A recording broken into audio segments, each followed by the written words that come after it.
On June 5, 1967, at 7:45 a.m., Israel launched a massive preemptive airstrike against Egypt, Syria, Jordan, and Iraq.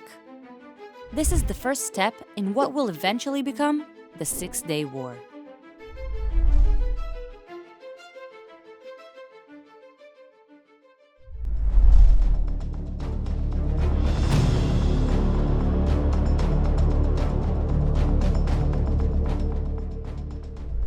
In 1967, there are more than plenty of threats directed at Israel.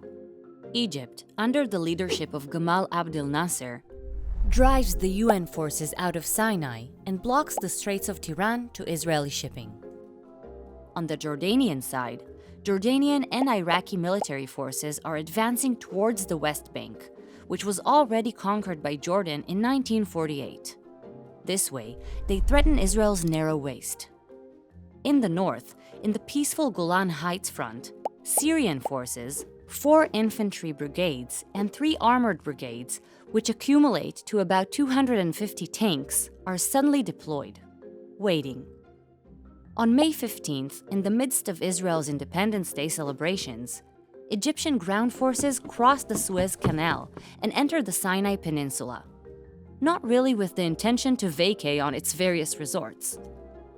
On June 5th, Israel realizes that it must prevent the upcoming attack from all fronts. So, it does what any country that wants to protect its citizens would do. It launches a preemptive strike. But this is not a video meant to cover the war.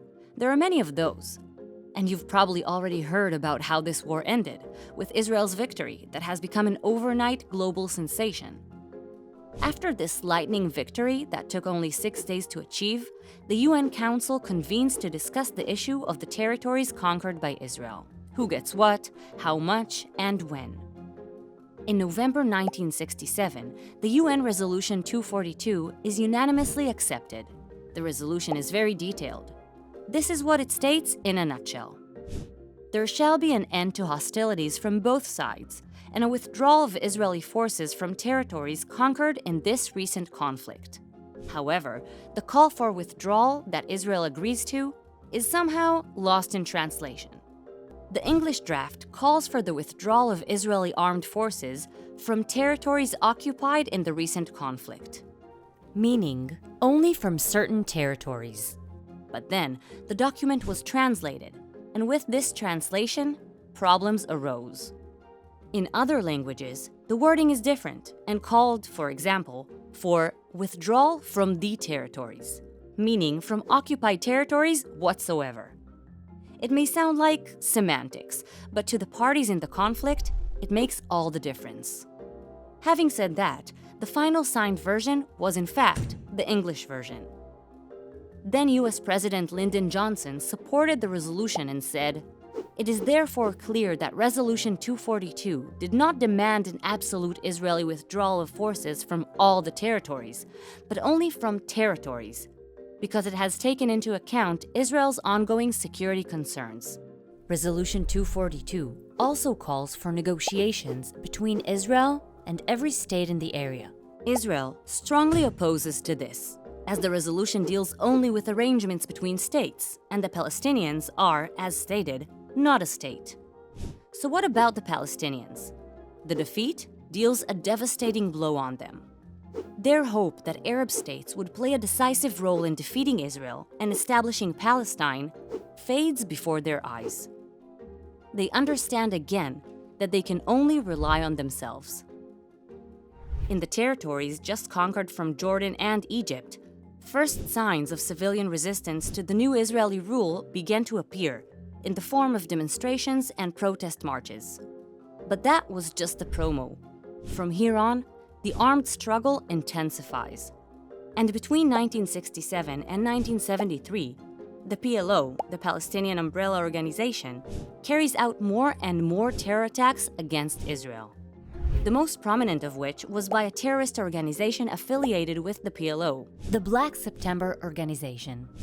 They carried out a murderous attack on German soil, where 11 Israeli athletes who came to compete in the 1972 Munich Olympics were murdered, and many others were injured. steps onto the balcony of 31 Connolly Street in Munich's Olympic Village. He knows the world is watching. Hundreds of TV cameras in place to cover the Olympic Games, now trained on this window. Inside, 2 Israeli athletes are dead. Another 9 Israelis held hostage by a group of Palestinian gunmen calling themselves Black September. When German police in, all the hostages and 8 terrorists die during an airport shootout. Despite protests, the games go on as Israel buries her dead and the world mourns the innocent victims of the Munich massacre. After that, the Arab world was asked about what it thought about the PLO and its methods of operation. The response was clear. On October 1974, the Arab League, a sponsoring organization of all Arab states, convened at the Rabat Conference. There, they adopted a resolution recognizing the PLO as the sole representative of the Palestinian people. In that same year, Arafat was invited to speak at the UN General Assembly. Participation in the assembly symbolizes the world's recognition of the Palestinian narrative and its acceptance of the PLO as a legitimate political body. But it does so while ignoring its armed struggle against Israel and its ultimate end goal, achieving the full liberation of Palestine. Or in other words, its aspiration to erase Israel. Not exactly a mutually agreed upon solution.